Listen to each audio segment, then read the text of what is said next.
na ginagawang masipag, lalong-lalo na sa pag-ayo rin sa labas. Magandang gabi po sa bawat isa sa atin at tayo po ngayon ay nasa ikatlong linggo na ng ating pag-aaral. At ang ating pong inaral kung paano ang katapatan ng ating Diyos sa lahat, sa bawat anak niya na ito ay nabubuhay sa kanyang pamamahala at nararanasan natin ang kanyang dakilang katapatan. At sa mga nakarahang linggo na kung saan po yung unang linggo na ating tinalakay ay yung our first topic is God is faithful to provide. Siya ho ang ating Diyos na hindi nagkukulang. Siya ang Jehovah Jireh, na kung saan na siya ay nagkakaloob o Jehovah Rapha. Siya rin po ang dakilang manggagamot na kung saan na ang lahat ay kaya niyang ipagkaloob lahat ng ating mga pangangailangan. Amen. Kaya naman po ang pangalawang linggo, siya ho yung Diyos nating God is faithful to heal. Yung kaya tayong pagalingin na kung saan anumang klaseng karamdaman yan ay kayang pagalingin ng Diyos. Siya ay matapat. Bagamat tayo po ay nagkukulang, nakakagawa tayo ng mga bagay na kung saan labag sa Kanya, subalit kapag tayo ay nagkaroon ng matinong kaisipan, kaya ko po sinasabing matinong kaisipan, yung pagkaalam natin sa katotohanan at tayo ngayon ay lalapit at iingi ng kapatawaran, ang Diyos pa rin ay tatanggapin tayo at ipagkakaloob pa rin ang kagalingan sa bawat isa sa atin. Amen. Napakabuti po ng ating Diyos. Amen. Wala po siyang katulad. Hindi mo mahihambing kanino pa man sapagkat siya ay iisang Diyos na may katangihan na mga ating tinatalakay sa ating pag-aaral sa kabuuan ng mga buwan sapagkat tayo ay nasa part 2. Kaya nga po, our third topic was God is faithful to forgive. Siya ho ay matapat na nagpapatawad sa ating mga kasalanan. Minsan, mga bagay na kung saan nakakala po natin ay nagkasala tayo sa banal na Espiritu at yung nagkakasala sa banal na Espiritu, yung lamang na hindi tinatanggap ang pag-ingi ng tawad sa Diyos o kaya pinatigas mo ang iyong puso na hindi ka nalalapit sa Kanya, kaya ikaw ay nagkakasala sa banal na Espiritu. Amen. At tandaan po natin na tayo kapag tayo ay nagkamali o nagkasala at sa madaling pagtanggap natin bilang pagkakamali o masabi man natin sa Kanya na, Lord, sorry, ito po ay isang bukas sa Diyos na tinanggap na ang iyong kamalian at ikaw ay pinatawad na niya. Ganyan po katapat sa pagpapatawad ang ating Diyos. Amen. At sa gabihong ito, ating pong tatalakayin ngayon, yung fourth topic natin ay God is faithful to protect. Yan. Ang Diyos ay tapat na magprotekta. Ibig sabihin, siya ay maaasaan natin. God is faithful to protect. Dito po, yung last topic ng third topic natin na yung katapatan niya sa pagliligtas, mayroon lang po akong kaunting maibigay na kung saan. Di ba't naharal natin na sabi nga sa Hebrew chapter 9 verse 22, and without shedding of blood, there is no forgiveness. Kaya nga ang mga Pariseo ay galit na galit sa ating Panginoong Yesus kapag siya ay nagpapatawad noong kapanahunan na siya ay ginagamot niya ang mga may sakit. Tama nga ba naman ang verse na to na kung walang dugo na nabubo at walang dugo na umagos at nagbayad, wala tayong kapatawaran. Papaano yung mga taong nauna na hindi umagos o tumulo ang dugo ni Kristo, sila ba'y napatawaran? Opo, saklaw pa rin ho sila sapagkat naitala din sa aklat ng Revelation chapter 13 verse 8 na ang mga walang pagkakilala sa Diyos ay sasamba sa mga iba't ibang Diyos. Subalit doon sa last verse na kung saan na nakalagay, sabi nga, the lamb is slaughtered before the world was made. So, ibig sabihin, kung lahat ay saklaw, na kahit wala pang dumanak na dugo sa kapanaunang yon, sapagkat siya ang tinaguriang lamb na kung saan na slain, ibig sabihin, before began the world, ibig sabihin, noon pa man, siya ay na-slain na, nagbuwis na siya ng dugo nung wala pa ang mundong ito sapagkat alam niya na ang tao ay magkakamali bagamat siya ay nilikha niya ayon sa kanyang wangis. Kaya napakatapat po ng ating Diyos. Kung titingnan mo ito at wala siyang inahayaan na mapahamak, bagkus nagkasala ang tao sa Ardin ng Eden at siya ho ay pinalayas, pero mayroon ng forgiveness doon sa kanilang mga ginawa nung sila ay nagtaksil o nung sila ay gumawa ng kamalihan sa harapan ng Diyos. Sila ay pinatawad na ng Diyos. Pastor, bakit po sila pinalabas sa Ardin ng Eden? Pinatawad naman pala sila.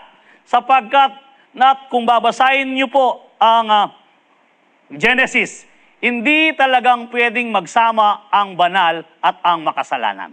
Amen. So, ang banal at makasalanan na hindi pwedeng magsama. So, makasalanan si Adan, kaya ang lugar ng Eden ay lugar ng kabanalan ng Diyos. Doon ng kanyang presensya. Hindi sila pwedeng magsama, kaya pinalabas ng Diyos doon sa kabanal-banalan ng Ardin ng Eden, si Adan at si Eva. Amen. So, dito po, para maunawahan lang natin kung papaano na nire-reconcile natin ang Hebrew 9:22. Bagamat kung saan siya ay kanyang tinatanong ng mga Pariseo na hindi ka naman Diyos, pero ang hindi nila alam, at di ba nasabi, ang sabi nga ng aklat ng Diyan, ako at ang Ama ay iisa. Therefore, kung si Kristo at ang Ama ay isa, siya ang Diyos na nagpatawad nung una na bago likhain ng mundo at siya pa rin ang may karapatang magpatawad sa lahat ng kasalanan kahit hindi pa siya nakarating doon sa krus sa kapanahon yon sapagkat siya rin ang Ama at siya ay iisa. Amen. So napakabuti po ng ating Diyos. Kaya doon pa lang ay makikita mo na siya ay tapat sa pagpapatawad. Amen. Kaya sana po, sa kanyang katapatan sa pagpapatawad, maging tapat din po tayo bilang isang nilikha niya na kung kapag tayo ay nagkamali at gisingin natin ang ating sarili. Ibig sabihin, ilagay natin ang diwa natin doon sa isang diwa na gising ang kaisipan na lumapit tayo at magbalik loob sa Diyos upang sa ganoon ang katapatan niya sa kanyang pagpapatawad ay umiral at ating makamtan ito at hindi tayo mapaamak at matungo sa impyerno. Amen po ba? Kaya nga po, dapat ganito ang ating maging kaisipan. Sa ganoon, alam natin kung saan tayo lalagay at kung paano tayo mamuhay habang tayo po ay nabubuhay sa mundong ito at alam natin kung sino ang ating Diyos at ang pagkakalinlan, ang karakter niya, ang ugali niya, o ang kabuuan ng kanyang pagka-Diyos ay lubusan nating makilala. Sa ganoon, sumentro sa atin ang banal na takot sa Kanya at siya ang ating pag-asa. Amen. Kaya sa gabing ito, ngayon po, sa 2 Thessalonians chapter 3, verse 3, anong sabi? But the Lord is faithful and He will strengthen you and protect you from the evil one. So dito pa lang po, sabi nga, but the Lord is faithful and He will strengthen you. So, bibigyan ka ng kalakasan ng Diyos. Hindi ka aayahan na manlupaypay at sa katapatan ng Diyos, nandiyan ang kalakasan na ibibigay niya sa iyo upang ikaw ay maprotektahan. Anong kalakasan yon? Kalakasan na ikaw ay mayroong pananampalatayang malalim at ikaw ay umasa sa Kanya. Sa ganoon, ikaw ay Kanyang protektahan sa lahat ng gawa ng kaaway o lahat ng masasama na iyong inaarap. Sapagkat ang sabi nga, but the Lord is faithful and He will strengthen you and protect you from the evil one. Kaya nga kapatid, tiyak ikaw ay magtatagumpay kung ikaw ay laging nabubuhay sa pamamahala ng ating buhay na Diyos. Amen! Kaya nga po, tayo po'y manalangin. Aming Diyos, nagpapasalamat po kami, Panginoon, sa iyong katapatan. Higit sa lahat ang kadakilaan mo, Panginoon, sapagkat hindi ka nagsasawa sa amin. Bawat isa sa amin, Panginoon, ay iyong tinitiis at kami po, Panginoon, ngayon ay nagpapasalamat sapagkat wala kang kagayang Diyos Diyos na iba na kung saan na maihambing. Hindi ka, Panginoon, kailanman nagtataboy sa mga anak mo na mayroong katapatan sa puso. At lagi mo kaming tinatanggap, bukas palad, Panginoon, sa lahat ng aming mga nagagawang kamalian, kung minsan sinasadya man o hindi sinasadya, Panginoon. Subalit kapag kami po, Panginoon, ay lumapit sa iyo, ayon sa 1 John 1:19, na kung saan, Panginoon, 1:9, na kung saan kami nagtatapat at kami pinapatawad mo lagi. Panginoon, ikaw po ang aming Ama na kung saan, O Diyos, na kumukop-kop lagi sa amin. Kaya sa aming kalagitnahan ngayong gabi, sama-sama po, Panginoon, na kami ay mag-aral ng iyong salita. Ayahan mo na walang masayang. Magbigay ka ng unawa. O Banal na Espiritu, ikaw po ang makipisan sa bawat isa sa amin. Wala ka pong lalampasan sa ganoon, Panginoon. Ikaw ay magministeryo sa bawat isa sa ganoon. Kami, O Diyos, ay magkaroon ng kapayapaan. Higit sa lahat, kami ay magkaroon ng tunay na kaalaman kung sino ka at kung papaano namin tinatamasa ang kadakilaan mo sa bawat isa sa aming kalagitnaan. Purihin ka, ito po ang aming dalangin sa pangalan mo, Jesus. Amen. Palakpakan po natin ang ating. Amen. So, sabi nga ho ng ating aralin, God is faithful to protect us, which means He protect us from the works of the enemy. So, dito po, ang Diyos ay tapat na magprotekta sa bawat isa sa atin at nangangahulugan na pinoprotektahan tayo ng Diyos laban sa mga gawain ng kaaway. Yung gawa ng kaaway na kung saan ang Diyos ay nandyan. Bagamat hindi man natin siya nakikita, pero siya ay gumagawa. Hindi man natin siya nararamdaman, gumagawa pa rin ang ating dakilang Diyos at hindi siya nahuhuli. At mayroon pong tatlong bagay na kung saan, three major works of the enemy, na kung saan, tatlo na bagay na kung saan na lagi at ito ang gawa ng Diablo, na kung saan sa bawat isa sa atin. Na three major works of enemy, una, a deception. Ibig sabihin, yung deception, na kung saan ang deception po, isang bagay na panlilinlang ng kaaway. Yung lilinlangin ka. Ito po ay major. Ibig sabihin na major, ito ay isang mabigat o isang importante na pwede kang igupo ng kaaway o pwede kang bigyan ng isang kaisipan na ikaw ay manghina sapagkat ito ay kaparaanan ng kaaway. Yung deception, i-deceive ka niya at sa ganoon, ikaw ay hindi na maniwala sa tunay na pananampalataya mo bilang isang Kristiyano. Ano po ang target niya? Ang target niya ay mind, yung kaisipan. Kaisipan ang target niya. And ano po ang kaparaanan niya, yung method? To twisting truth, planting doubts, and offering counterfeit peace. Yung kapayapaan na binibigay ng Diyos, ito ho ay kanyang tinatapatan na kapayapaan na hindi totoong kapayapaan. Let's say, for example, yung counterfeit na peace na ibinibigay ng Diyos, sabi nga ng ating Panginoon, ang kapayapaan ay ibinibigay ko sa inyo, ang kapayapaan ay iniiwan ko sa inyo. Ibig sabihin, sapat na si Kristo sa buhay natin at kumisan, nakakatamasa tayo ng kapayapaan. Subalit, ang demonyo, ika-counterfeit niya ang kapayapaan, ang sasabihin niya, kailangan marami kang laman sa iyong accounts upang ikaw ay payapa. Counterfeit, iyan ang ginagawa ng kaaway. Kaya, kumisan, sasabihin mo, oo nga, no? Kaya, marami pong tao, kung minsan sasabihin nila, kapag sila'y tinanong mo, at alam ko naman, wala sa Calvary, wala siya rito, pero sa labas, nandun siya. Kung minsan, bakit po kayo ay laging nag-aalala at kayo ay ipon ng ipon, tinitipid ninyo ang inyong sarili at kumisan gusto ninyong kainin, hindi nyo kinakain sapagkat kailangan nyo naman. Ang sasabihin niya, kasi nag-iipon ako, baka pagdating ng panahon kapag ako'y tumanda at ako'y nagkasakit, mayroon akong kukunin. Which is na wrong. Maraming nagsasabing ganon. Kung ganon ang iyong kaisipan, kapatid, hindi ko sinasabing masama ang pag-iipon.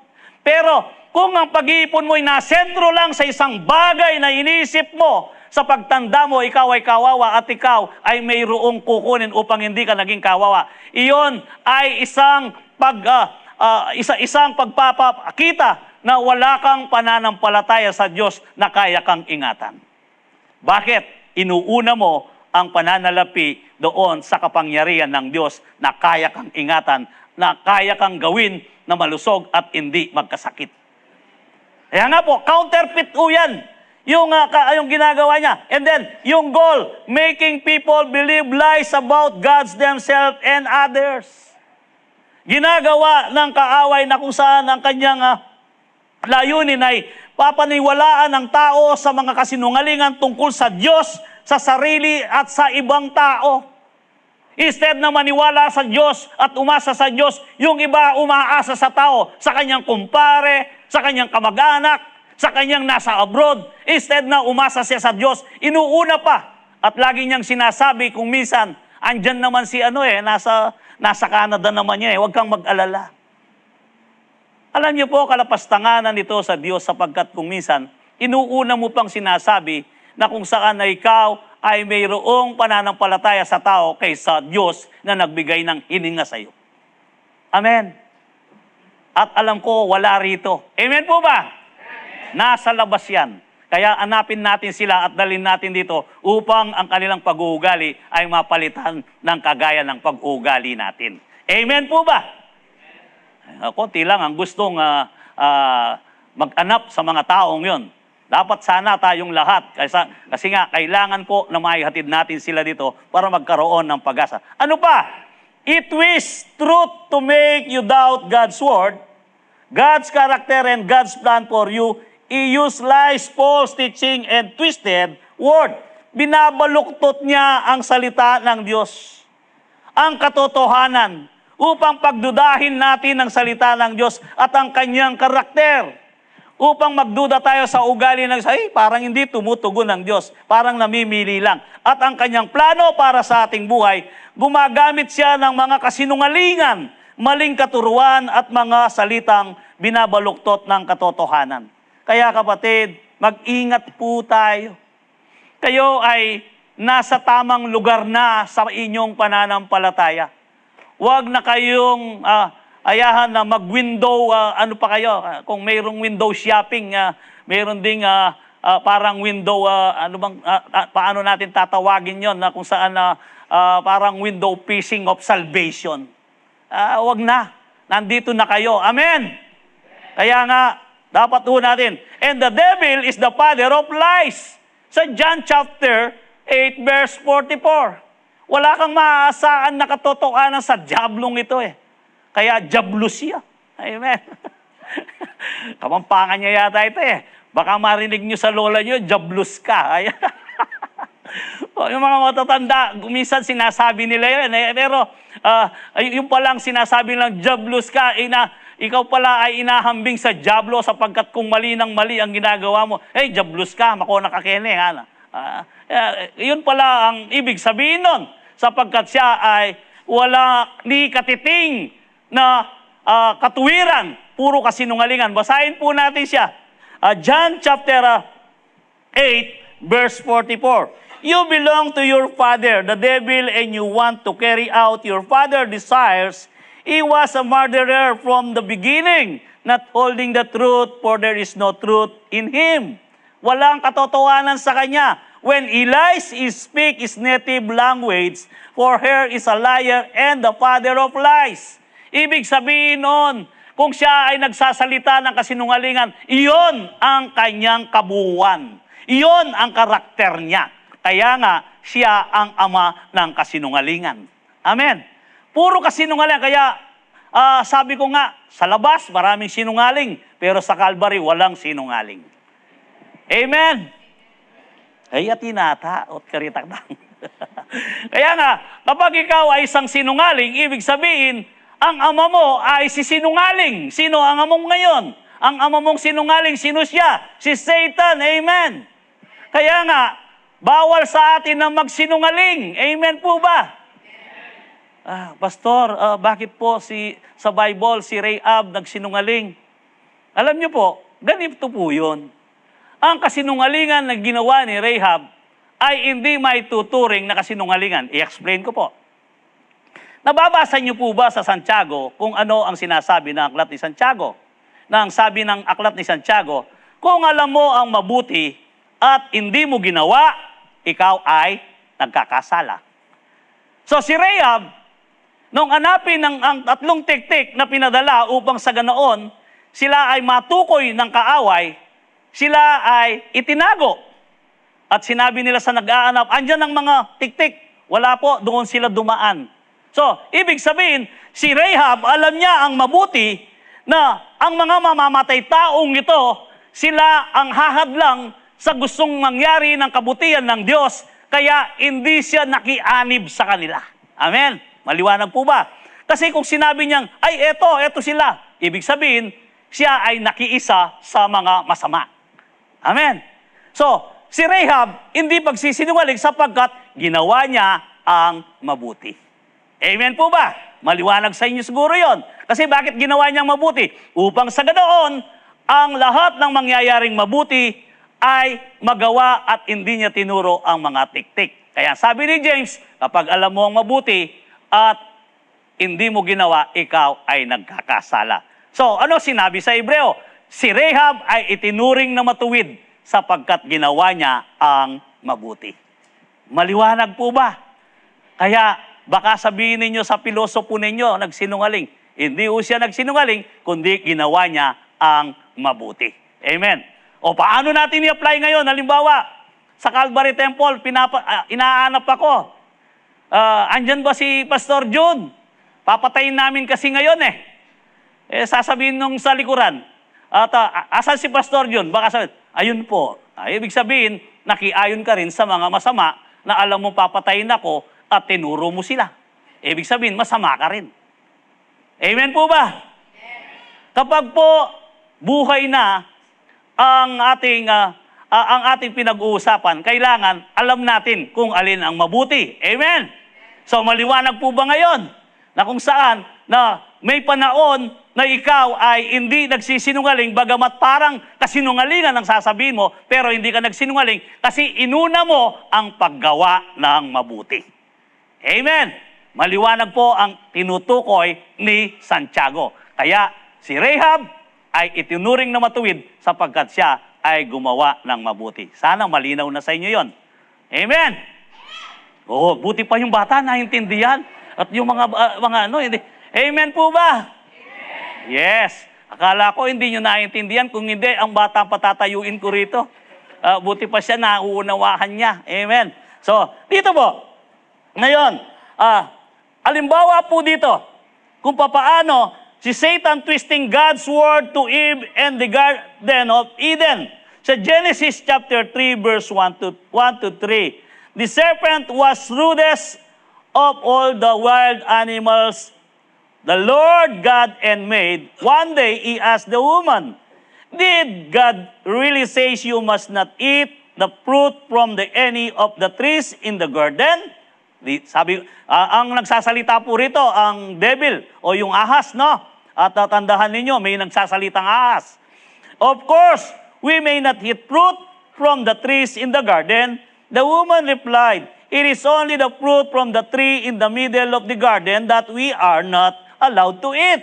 God said, you must not eat or even touch it. If you do, you will die. You won't die. The serpent replied to the woman, God knows that your eyes will be open as soon as you eat it, and you will be like God, knowing both good and evil.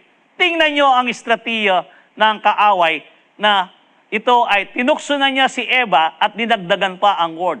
Samantalang ang sinabi ng Diyos ay, wag niyo lang kakainin. Kainin nyo ang buong prutas na nakikita nyo sa Ardin ng Eden. Subalit, ang isang prutas na ito na nasa gitna ay huwag niyong kainin. Hindi naman sinabi ng Panginoon, huwag niyong awakan. Dinagdagan ng demonyo. Kaya kung minsan, daragdagan ng demonyo ang salita sa mga chismosa. Amen. Walang chismosa rito. Amen? Amen. Parang banda roon, malakas, wala yata. Banda kaya rito.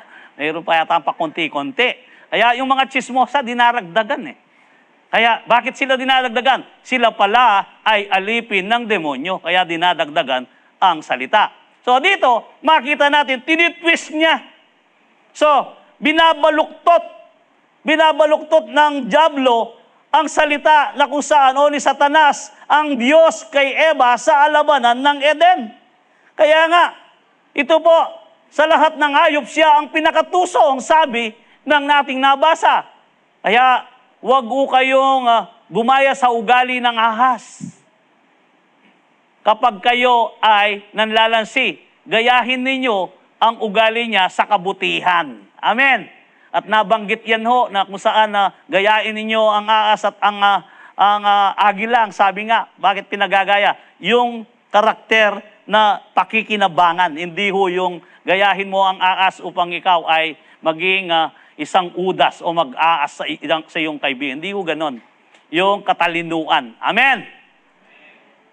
And then dito po, sabi nga, paano naman natin ito malalabanan? O ano ang panlaban dito? How to counter attack deception. Dito makita po natin, study and memorize the scripture of instantly recognize the counterfeits. So, kapag ikaw ay nag-aral at inaral mo ang salita ng Diyos at minemeditate mo ito, mayroon kang bahon. Yung bahon sa iyong isip at sa puso ay daladala mo. Kaya kapag yan ay may bahon ka, ibig sabihin, mayroon kang pang-counter attack doon sa deception. Aba, hindi ganito ito. Hindi ganito ang kaulugan at hindi ganito ang ibig sabihin nito sapagkat daladala mo yung katotohanan sa puso mo sa pangunguna ng banal na Espiritu. Amen. Dito makita natin sa Psalms chapter 119 verse 105. Ano pong sabi? Your word is a lamp to guide my feet and a light for my path. Ibig sabihin, ito po ay ilaw ng ating paa, nilalakaran. Ito ay kaliwanagan. Kaya nga tayo ay, ang identity natin na winika ng ating Panginoong Yesus, you are the light and the salt of this world. Ibig sabihin, tayo ay liwanag. Kaya dito, ang salita ng Diyos, paano tayo nagliwanag? Nagliwanag tayo sapagkat una, ang salita niya ang naging ilaw natin. Kaya tayo ngayon ay naglalagablag bilang liwanag ng mundong ito. Amen. Kaya tandaan po natin, and John chapter 17 verse 17, sanctify them by the truth, your word is truth. Dito po, nililinis tayo ng salita ng Diyos. Habang tayo ay nagbabasa, habang tayo ay nagme-meditate, habang tayo ay nagdi-devotion, unti-unti ang karumian mo ay nilalaglag ng salita ng Diyos. Binabago ka habang ikaw ay nagbabasa ng salita ng Diyos. Ang lahat ng mali ay iyong inaalis sa iyong katawan. Kaya ang nangyayari, ang sabi ng salita ng Diyos, sanctify them by the truth, your word is truth. Amen.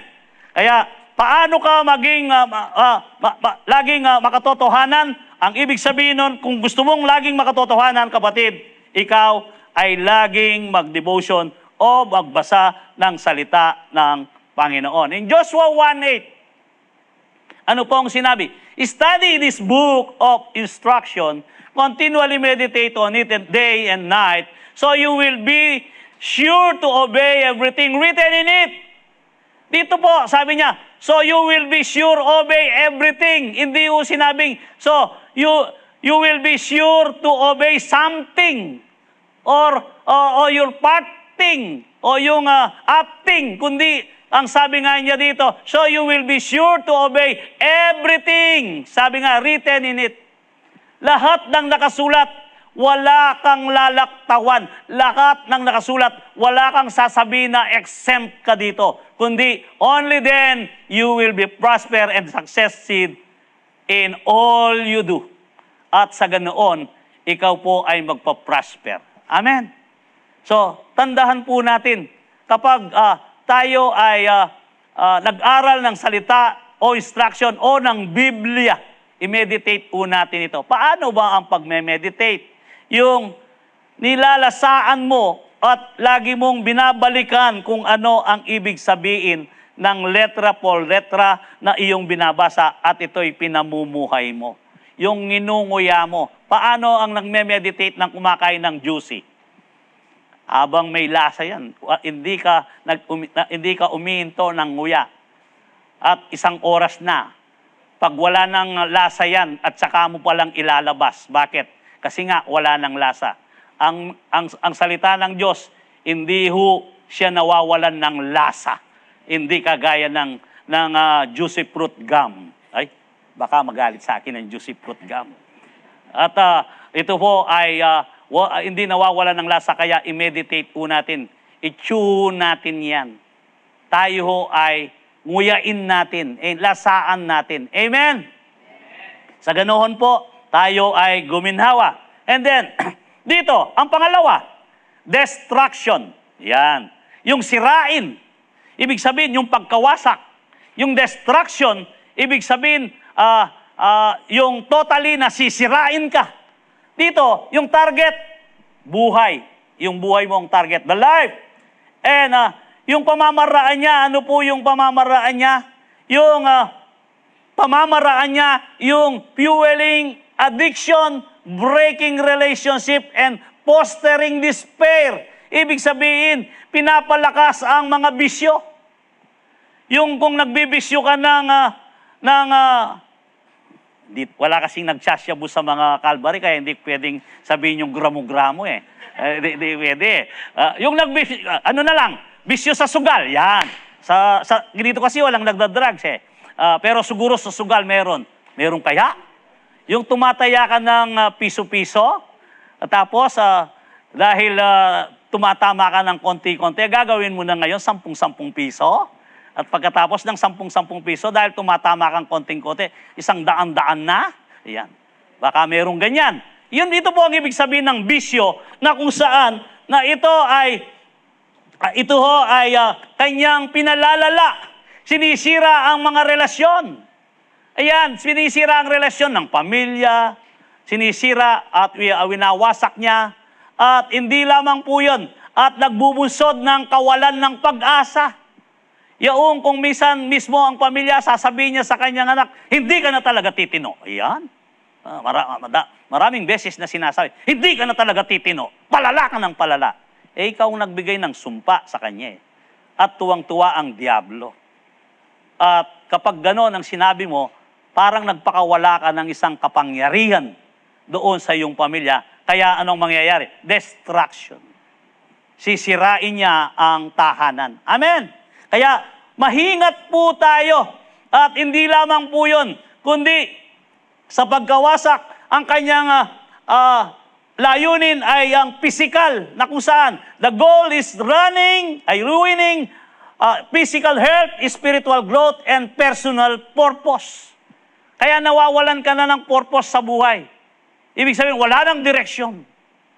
At ito ay kanyang ginagawa. And then, ano pa po?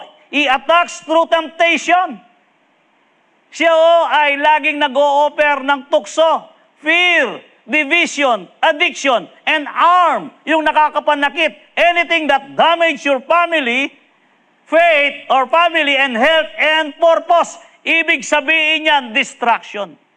Aba, kung ganoon, sira ang aking plano, distraction pala. Yes, huwag mong hayaan na manatiling distraction yan, kapatid.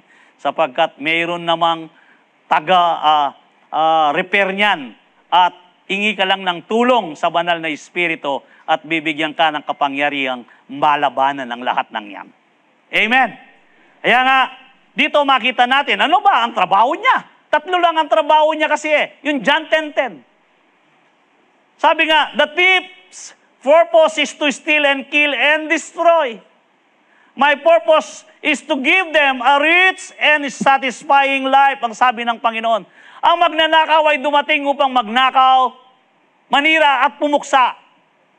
At pagkatapos nun, papatayin ka pa niya. Umatay. Pero ang Diyos o ang Panginoong Yesus, my purpose is to give them a rich and satisfying life. Nagbigay siya ng buhay na kaaya-aya, ganap sa bawat isa sa atin. Kaya, kung inaayahan mo na makasira sa iyo ang diablo, una niyang nanakawin sa iyo, yung iyong pananampalataya sa Diyos. Sisirain niya ang iyong kaisipan.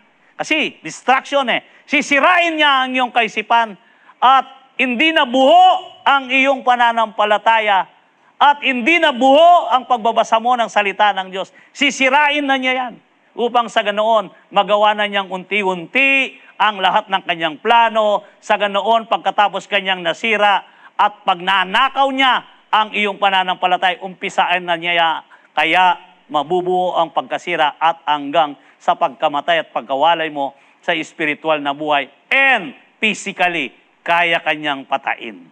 Amen po ba? So, yan po ang trabaho ng ating pinag-uusapan na si Satan. Halimbawa, example ho dito, the physical, financial, and familial ruin brought upon Job. Kagaya ho ng kwento ni Job. Kasi sino nakakaalala sa kwento ni Job? Si Job po, sabi nga, humingi ng kapahintulutan si Satanas sa ating Diyos. Ang sabi nga dito, God gave Satan permission to test Job. He destroyed Job's life by taking his wealth, livestock, and servants through raids and fire, the killing all, and 10 of his children. When that didn't break Job's faith, Satan struck Job's body with painful sorrows from head to toe, Job 1:13-19 and Job 2:7. So dito, umingi ng kapahintulutan itong diablong, sabi niya, nakita mo ba ang sabi ng Diyos ang anak kong si Job? Mahal mo lang yan. Pagkatapos, pinoprotektaan mo, kaya siya ganyan. Subukan mo kaya na ialis mo ang iyong kamay sa kanya, ang proteksyon mo sa kanya. Ganun ba ang sabi ng Diyos? Sige, subukan mo siya, pero huwag mo siyang patayin. So, ibig sabihin, may kapahintulutan na ang Diyos. Dali-dali, pinatay niya ang kanyang mga anak, inalis ang kanyang mga ari-arian, pinatay ang mga kayamanan na tupa, baka, lahat-lahat, kamelyo, pinatay lahat yan. Pati ang kanyang mga anak na magaganda at gwapo, 10 sila, pinatay lahat. Pagkatapos, sabi ng kanyang bungangerang asawa, ang sabi niya, sumpain mo na, Job, ang Diyos mo. Sa ganoon, ikaw ay mamatay na. Ang sabi niya. At anong sabi ho ni Job? Kasi nga, pagkatapos pinatay, ano pa? Dahil hindi nagbago si Job sa kanyang pananampalataya, ang ginawa ng diablo, binigyan ng pigsa mula bumbunan hanggang talampakan. At ang pigsa na yon ay may kasamang uhod na kumakain sa katawan ni Job. At ang kati, magbasag siya ng palayok at kinakayod ang kanyang mga sugat at pigsa sa tuwing nararamdaman niya ang kati at tapdi. Subalit, hindi pa rin sumuko si Job at walang magawa ang demonyo sa kanya. Sapagkat sa tuwing lalabas o mauulog ang uhod sa kanyang katawan ay binabalik niya ang sabi niya, dito ka inilagay ng aking Diyos, manatili ka rito. Ganyan ang pananampalataya ni Job.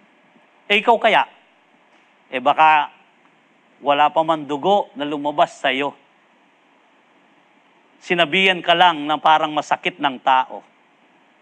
Pagkatapos ayaw mo nang magsimba. Ayaw mo nang umakyat sa Calvary. Ayaw mo nang mapabilang-bilang Kristiyano sa tampo mo o sa mga bagay na naririnig mo. Si Job, ganoon ang nangyari. Pero hindi siya nasira ng kaaway. At hindi nanatiling sira ang buhay niya. Kundi sa bandang huli, ibinalik na doble ng Diyos ang kanyang ari-arian, ang kanyang mga anak, ang kanyang katawan, at binigyan pa siya ng magagandang mga anak na lalaki at babaeng walang kasing ganda at walang kasing kisig. Nakita mo ba, Pastor? Nabasa ko. Bakit? Akala nyo kayo lang ang maganda at makisig. Mas makisig sa inyo. Pero sa mga taga-Calvary siguro, kapantay ang kisig at ganda. Amen! Woo! Sige, palakpakan natin ang ating Panginoon. Dito po, makita po natin, paano natin ngayon ika-counter naman. Ayan, may panlaban naman tayo eh. Kaya tandaan natin ang mga panglaban. Yung how to counter-attack distraction, an alert heart and strong faith with the faithful community are the devil words defeat. Sabi niya, words defeat. In 1 Peter chapter 5, verse 8 and 9. Ito po ang counter natin. Stay alert, watch out for your great enemy. Ibig sabihin po ng stay alert, watch, pray at all time. Ito po ang panangga natin. Ito ang counter natin sa the devil is prowls around like a roaring lion, looking for someone to devour. Stand firm against him and be strong in your faith. Remember that your family of believers all over the world is going through the same kind of suffering you are. Ibig sabihin nito, kung papaano ang nararanasan mo ngayon, kapatid, ay nararanasan din ng mga Kristiyanong nasa ibang lugar at sila rin naman ay may pagtitiis. Kaya ang sabi ng ating binasa kay Pedro, na kung saan sa unang Pedro, ang sabi nga, wala pang bagay na nangyayari sa iyo na hindi kagaya ng kapwa mo. Kaya ano ang dapat natin gawin? I-counter attack natin ang diablo. Tayo'y maging matatag at tayo'y manalig pa rin sa matapat nating Diyos na tayo ay kanyang isasanggalang. Amen! Ito po ang ating pwedeng gawin. And last, yung distraction. Kanina, distraction. Ito naman, distraction. Ibig sabihin po ng distraction ay yung kung papaano ay ito ay nililihis niya o binibigyan kanya ng isang kaabalahan o bagay na kung minsan yung panggambala. Ginagambala ka o kaya naman nililibang ka o nililito. Iyon po ay distraction. Kanina, distraction. Ngayon, distraction. Ibig sabihin, dinidistract ka niya. Di ba kapag ikaw ay nagdadrive, pagkatapos ay mayroong ilaw na biglang i-bright niya. I-bright niya yung kasalubong mo. And then, yung focus mo, madidistract ka. Anong sasabihin mo kapag na-distract ka? Demonyo ka. Di ba? Kung minsan gano'n nasasabihin na o siguro nga, demonyo. Kasi dinistract niya eh. Kung minsan sasabihin niya, halimbawa, nagdadrive siya, nakapokus na gano'n, patapos, bigla niyang i-beam na muntik ka ng aksidente, demonyo ka. Ay, nangyayari yun. Di ba? Distraction, dinidistract ka. Amen. Hindi lamang sa ilaw. Hindi ba? Yung target niya, focus. Kaya nasabi ko, nakapokus ka sa driving. Ang ingat-ingat mo. Pero, ibibim niyang, parang, kung minsan kulang pa yun eh. Ano bang nilalagay nila yung ibang lente na parang nabulag ka. Kaya kung minsan, nagka-concentrate ka ng gano'n habang nagdadrive ka, tapos parang nabulag ka. Demonyo ka. Distraction. Kaya nga dito, the method, ano po ba ang kanyang pamamaraan? Ang pamamaraan niya, overwhelming schedules. Yan, na-overwhelm ka ngayon kung paano yung schedules na ginagawa na yung, bakit? Overwhelming schedule, sabi nga dito, and digital noise and lesser anxieties. Yung masyado kang, may schedule ka ngayon, may schedule ka mamaya, kaya overwhelming, hindi mo alam kung saan ka aarap.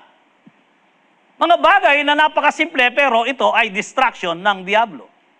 Pamamaraan yan, kasi inaalis ka sa focus. Kailangan talaga mag-focus ka. And then, ano po yung mangyayari? Yung lesser anxieties. Yung parang wala kang problema. Yung tingin mo sa'yo sarili, wala akong problema, kaya, sige mga tana, Lord, thank you. Kanyaman. Dati, kapag may problema ka, pag walang ulam, Lord, salamat po sa biyaya. Diyan nasiya mo, anak ang kanyaman manalangin. Pero potang sagana, thank you, Lord. Bakit? Parang wala kang problema. Pagpalagay natin, kapag wala kang sakit, hindi ka marunong manalangin. Kasi malakas kayo. Parang okay lang. Pero kapag nagkasakit ka, ay Lord, Lord, Lord, Lord. Bakit? Alam niyo po, para ma-counterfeit natin ang kaaway, wala kang sakit, wala kang karamdaman, wala kang kapagsubukan, parehas lang na marubdo ang ating pananalangin dapat sa Panginoon. Sa ganoon, ma-counterfeit natin. Amen? Huwag yung pabago-bago. Huwag kang sumabay sa panahon na pabago-bago, maulan, mainit, pabugso-bugsong malakas na. Huwag kang pabago-bago. Kailangan constant ang iyong pananampalataya upang sa ganoon ay hindi ma-distraction. Amen. And goal.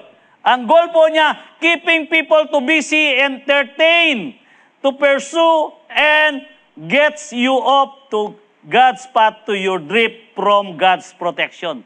Na kung saan na hindi mo pala namamalayan ay napapawalay ka na sa Panginoon sapagkat ikaw ay na-distract. Ibig sabihin nun na kung saan bagay na hindi mo namamalayan, wala ka na pala at malayo ka na sa Diyos. Kaya nga, ano po ang ibig sabihin yun? Yung huwag mong gawing keeping busy sa mga ibang bagay, kundi keeping busy doon sa bagay na kung saan na inuuna mo lagi kung papaano at ano ang nagbibigay sa iyo ng isang bagay na pakinabang at walang iba kundi ang relasyon mo kay Kristo. Amen. Huwag mong ayahan na ikaw ay pang-inaan ng loob at ang relasyon mo ay maaepektuhan yan. Kaya nga, maging malalim lang yan kung ikaw ay laging nakikipag-ugnayan at nananalangin sa Diyos. Sino ang bigay nating alimbawa rito? For example, si Martha. Worrying about kitchen preparation instead in listening to Jesus in Luke chapter 10. Sabi nga rito, now, it happened was they went that he entered a certain village, and in a certain woman named Martha welcomed him to her house. And she had a sister called Mary, who also sat at Jesus' feet and heard his word. So dito makikita mo, but Martha was distracted with much serving. Ang sabi niya, and she approached him and said, Lord, do you not care that my sister has left me to serve alone? Ang sabi nga. And then, therefore, tell her to help me. Ang sabi ni Martha. Parang siya pa yung boss. Inutusan niya pa bandang uli ang ating Panginoon. At hindi naman ginalang ang Panginoon na tila parang sinasabi niya, mali ka, Jesus. Wala kang pakialam. Hindi mo pinasasama sa akin ang aking kapatid. Abalang-abala na nga ako, pagod na ako. Wala ka bang pakialam sa akin? Oh. Sinusumbatan pa rito ang Panginoon na parang, at pagkatapos, utusan mo naman siya. Sabi niya. Tinawag pang Lord, pero utusan mo naman siya. Kaya kung minsan tayo rin ay ganyan kapag tayo ay nasa distraction, yung pananalangin natin, kapag distract tayo at hindi focus, Lord, ngayon din, Panginoon, ibigay niyo po. Kasi distract ka eh. Di ba? Hindi mo na iniintay kung ano ang will ni Lord. Hindi mo na iniintindi kung ano ang gusto ni Lord sa iyo. Yung lagi mo siya, pahingi Lord, ngayon din Lord, kailangan ko na. Parang alam mo pa sa Kanya. Amen? Bakit? Distract ka. Kaya kapatid, paano natin ito ma-encounter?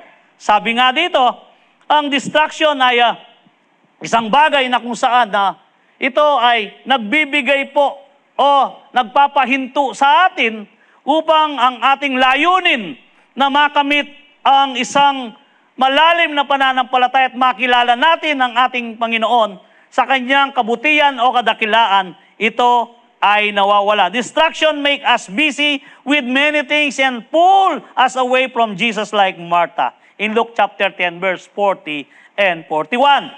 To focus again, choose the one thing. Sit at Jesus' feet and listen to His word like Mary. Luke chapter 10, verse 42. In service without sitting leads to stress.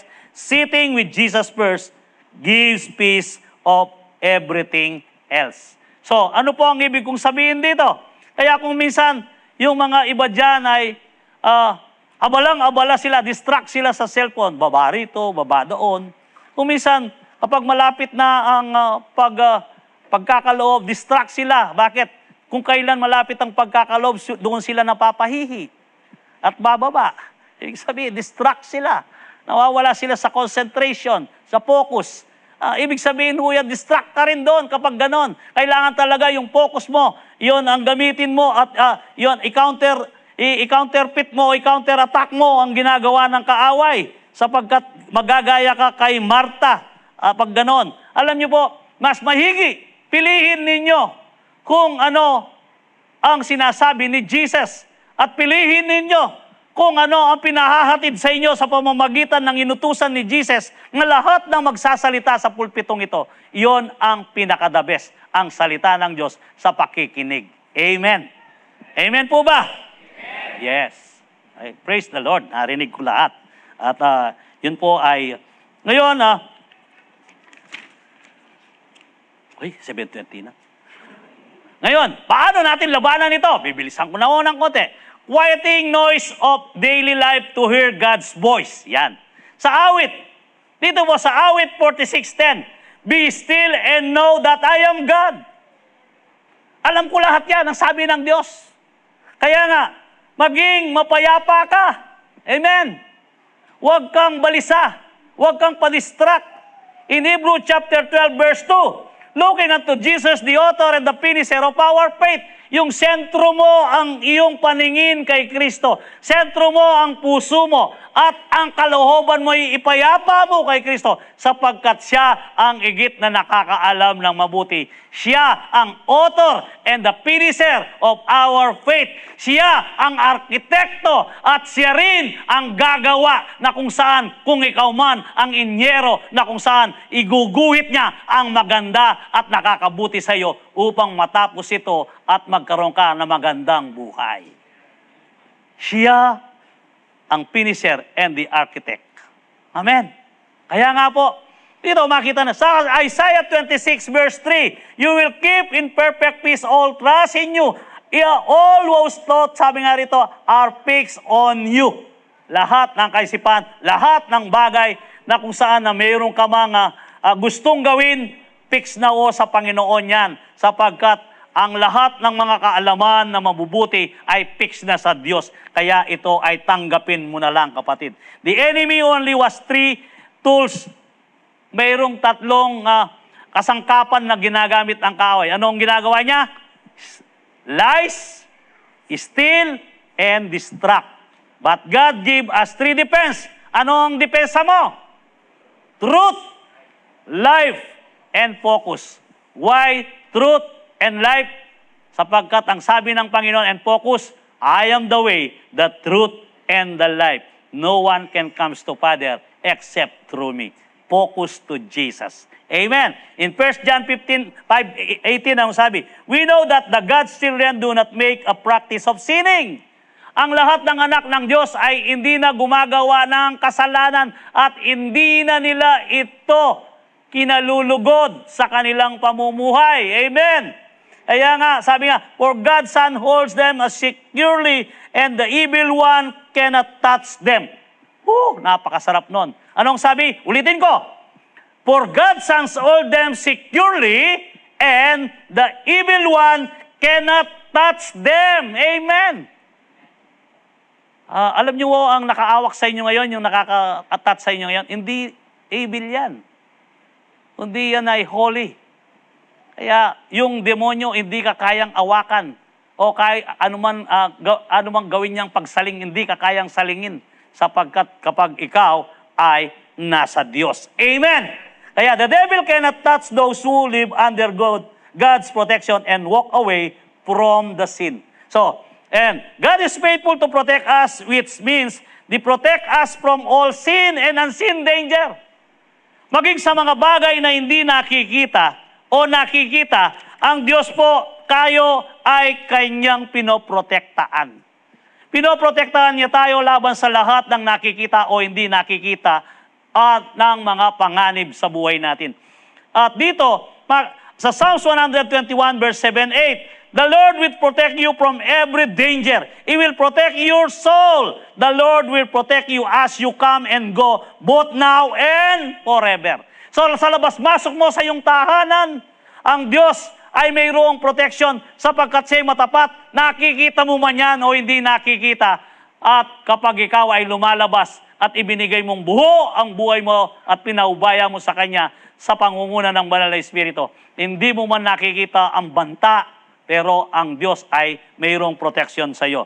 God is faithful to protect us from every danger, sin and unseen, guards and lives in our souls as we come and go now forever. When God is your guard, no danger can catch you by surprise. Example, halimbawa, kwento ko na lang si Elijah. Minsan kasi si Elisha, ang hari ng Syria o ng Aram na kung saan gusto niyang lusubin ang Judah na kung saan nasakupin nito ang Israel. Pero ang sabi niya, sino bang taksil sa inyo? Bakit? O sino ang udas sa inyo? Bakit sa tuwing ako ay nagpaplano na lusubin ito at kubkubin, nalalaman nila, nakaanda sila? At sumagot ang isang kawal, ang sabi niya, mahal na hari, meron pong isang nangangalang Elisa, si Eliseo, na kahit nasa kwarto ka o saan man lugar ang sinasabi mo, naririnig niya. Isa siyang propeta. O ang ginawa ngayon ng hari ng Aram, ang sabi, ganon. Ang sabi niya, naghanda kayo, sabi niya, palibutan siya. At pinalibutan si Elisa ng mga maraming kawal. Subalit, ang kasama ni Elisa, mayroon siyang alipin ng sabi nga ko rito, na kung papaano na ang lahat ng bagay na kanyang ginawa ay ganito. Inalimbawa natin, the sin danger, the king of Aram sent a massive army with horses and chariots to the surrounds Elijah city. By night in the morning, Elijah, servant saw them and panic. Nagpanik siya. Pero dahil mayroon siyang provision na protection sa Diyos, si Elisa, nakikita niya kagad ang lahat ng ito. The unseen protection of Elisa prayed, open his eyes, Lord, so may see. God opened the servant eyes, and he saw hills full of horses and chariot of fire and massive, invisible, angelic army protecting them.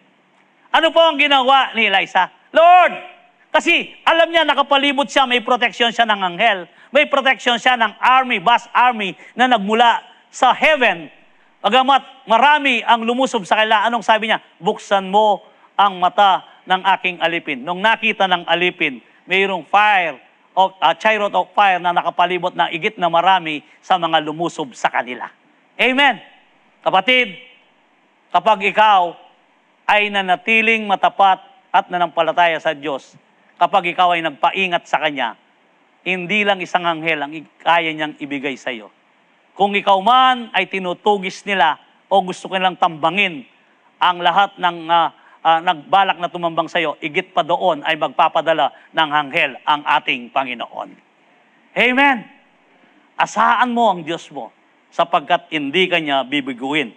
Sa 2 King chapter 6, 14, 17, basahin ko na lang kasi kinwento ko na. Then the king of Aram sent horses, chariots, and large army to Dothan. They arrived, and the night surrounded and the city, and Elisha's servant up to early morning. When we went outside, he saw an army with horses and chariot all around the city. And the servant said to Elisha, "Oh my master, what can I do?" Ninervyos siya. Elisha said, "Don't be afraid. The army that fights for us is larger than the army that fights for Aram," sabi niya. Then Elisha prayed and said, "Lord, I ask you open to my eyes of servant so that he can see." The Lord opened the eyes of the young man, and the servant saw the mountain was full of horses and chariots of fire. They were all around Elisha. Amen. And we often see the danger and live in fear, yet we forget the unseen protection of your faithful God. What God is doing, the unseen, is always greater than what we see. Amen po ba? Alam nyo, kumisan madalas mangyari ito sa atin na akala natin tayo ang nag-iingat sa ating sarili, subalit tandahan po natin, igit na alam ng Diyos na ikaw ay Kanyang poprotektaan. And all God's protection in Psalms chapter 91. Basahin natin sa Psalms chapter 91, ang proteksyon na ibinibigay ng Diyos sa atin. Sa lahat ng proteksyon sa awit, ang sabi nga, dito makikita natin, all God's protection in Psalms 91, shelter and rest. Ibig sabihin, those who live in the shelter of the Most High will find rest in the shadow of the Almighty. God gives you safe place to rest. And 2, deliverance from traps disease. He will rescue you from every traps of protects and from deadly disease.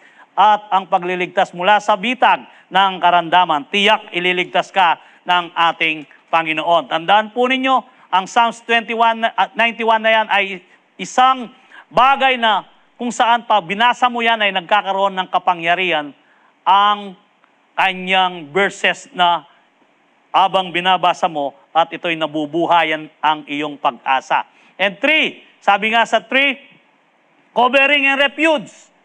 He will cover you with feathers, He will shelter you with wings, and God's faithfulness is your shield.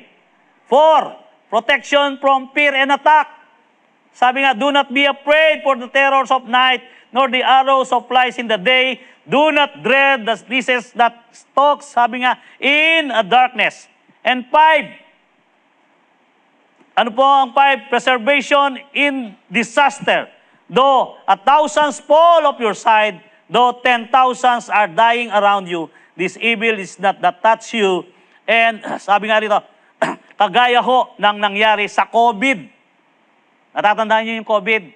Marami ang mga namamatay, subalit tayo ay hindi naapektuhan sa ating paligid. Amen. Kaya dito ho, makita po natin, justice and safety at home. But you will see how weak are punished. No evil will conquer you. No plagues will come near your home. 10. Sa verse 8 and 10 po yun. Your dwelling is guarded. In 7, angelic protection. Dito po sa angelic protection, for He will order His angel to protect you wherever you go. Amen. Isipin mo, i-assign ng Diyos, lalabas siya, samaan mo siya. Sabi niya sa anghel. Ito, kailangan paniwalahan mo natin ito. And 8, protection from accident and harm. Sa aksidente, kapag sinuksok mo ang susi mo, Lord, samaan mo po ako ng iyong presensya. Tiyak sasamaan ka ng Diyos. They will hold you up with their hands so you won't even hurt your foot on a stone. Sabi nga dito. And victory over the enemy. Yung pananagumpay mo, kapatid, ganito yon. You will trample upon lions and cobras. You will crush fierce lions and serpent under your feet. Kaya kapag ikaw ay mayroong nararamdaman sa iyong katawan, durugin mo ang ulo ng kaaway, sasabihin mo, in the name of Jesus, wala kang magawa. Sapagkat mayroong kang kapangyarihan sa iyong paanan na inilagay ng Diyos na kung saan ito ay power ng Holy Spirit. Kaya kapag ikaw ay nilalagnat, durugin mo sa iyong pa. Bakit? And 10, God's personal presence, rescue, honor. The Lord says, I will rescue those who love me. Sino ang nire-rescue niya? Yung nagmamahal sa Kanya. I will be with them in trouble. Kahit may trouble ka, sasamaan ka ng Lord. I will rescue and honor them. Bibigyan Kanya ng rescue ng angels at i-honor niya ang iniingi mong pagliligtas. And etong pinaka masarap sa lahat.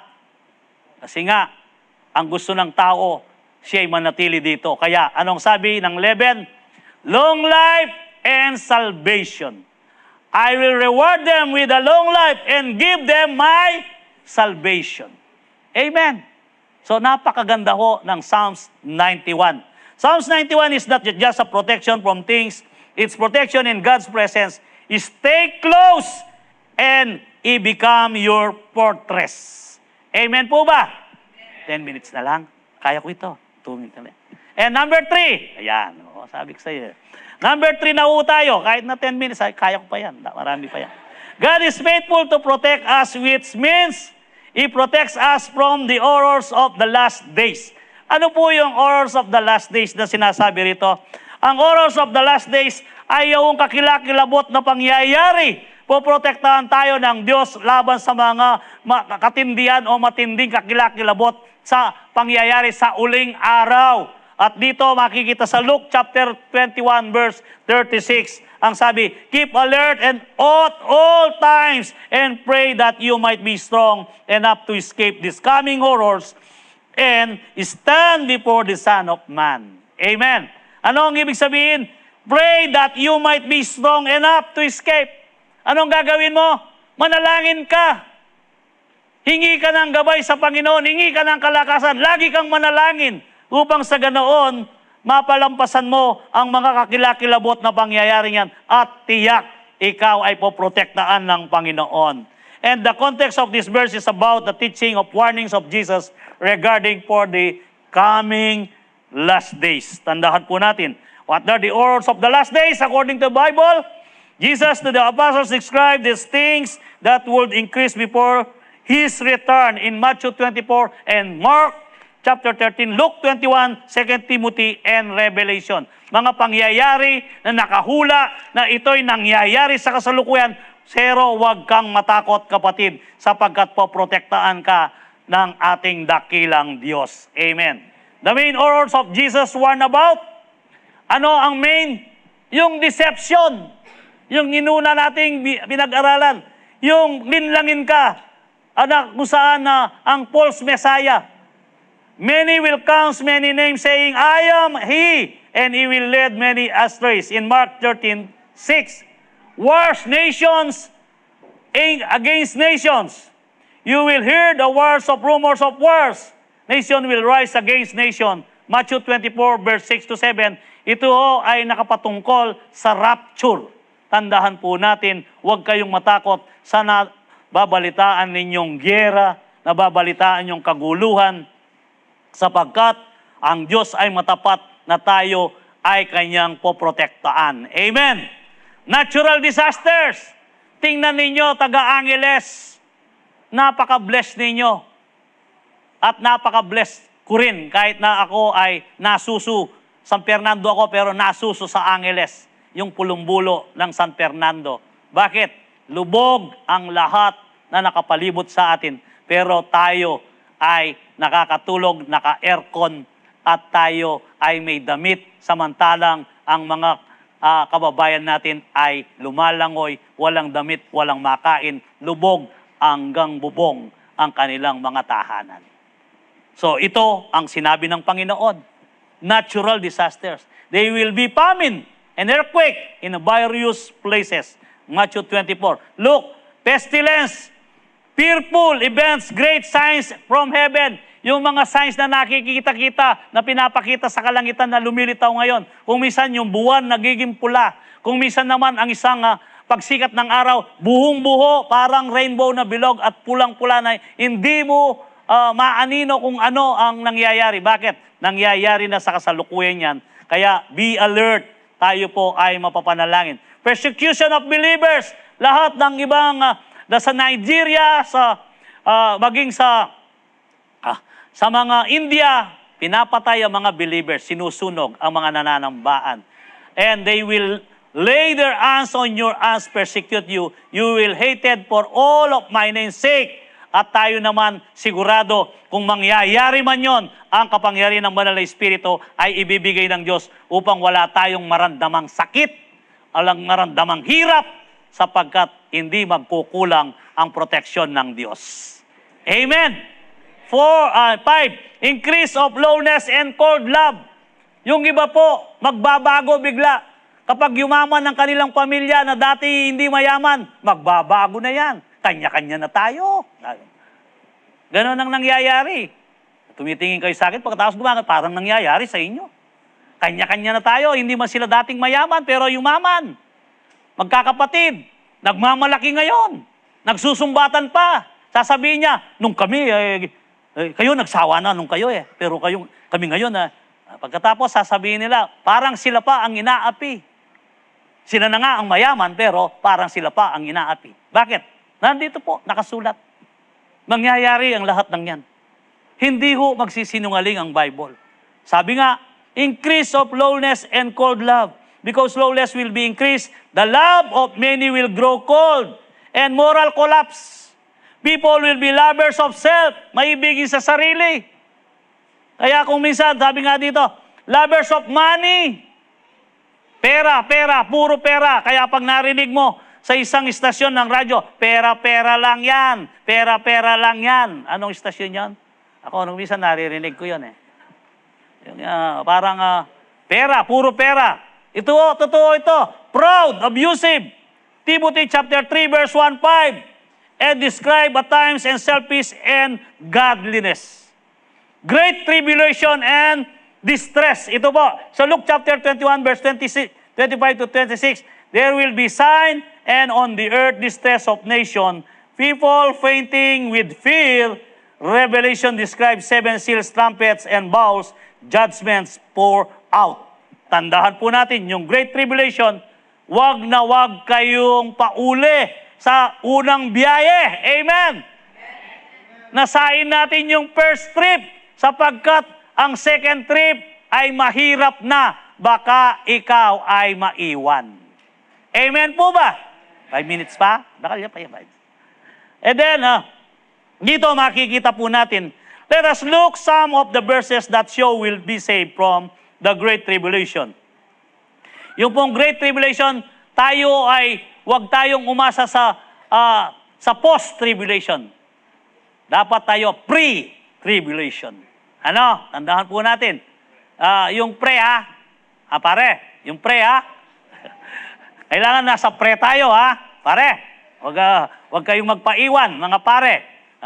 Pre-tribulation tayo O sa ganoon ay huwag kayong mayon. 1 Thessalonians chapter 1 verse 10. And you began waiting for God's Son to come from heaven. The Son God's raised to death. He is Jesus who saves us God's angry judgment that is coming. Tandaan po ninyo, sa pagdating at sa pagtunog ng huling trompeta, ang ating Panginoon, bubuhay niya muna ang mga patay na banal, at pagkatapos naman tayong buhay ay aangat sa lupa at tayo'y sasalubungin sa alapahap. Amen! Kaya nga po, huwag tayong mangwalan ng pag-asa sapagkat tayo ay pinili at tayo itinuring na matuwid ng Diyos sa pamamagitan ng ating Panginoon. 1 Thessalonians 5:9, for God chose to save us through our Lord Jesus Christ, not to pour out His anger on us. Alam nyo, pinili ka ng Panginoon hindi parusaan, kundi pinili ka ng Panginoon upang ikaw ay makasama. Amen. Romans 5:9, since we have now been justified by His blood, tayo po ay na-justified by His blood. Amen. Sa pamamagitan ng dugo, tayo ay na-justified na tayo ay marumi at makasalanan, tayo nilinis at tayo ngayon ay matuwid at banal sa paningin ng Diyos. How much more shall be saved from God's wrath through Him? In Revelation chapter 3:10, since you have kept my command to endure patiently, I will also keep you from the hour of trials that is going come to the whole world, test inhabitants of the earth.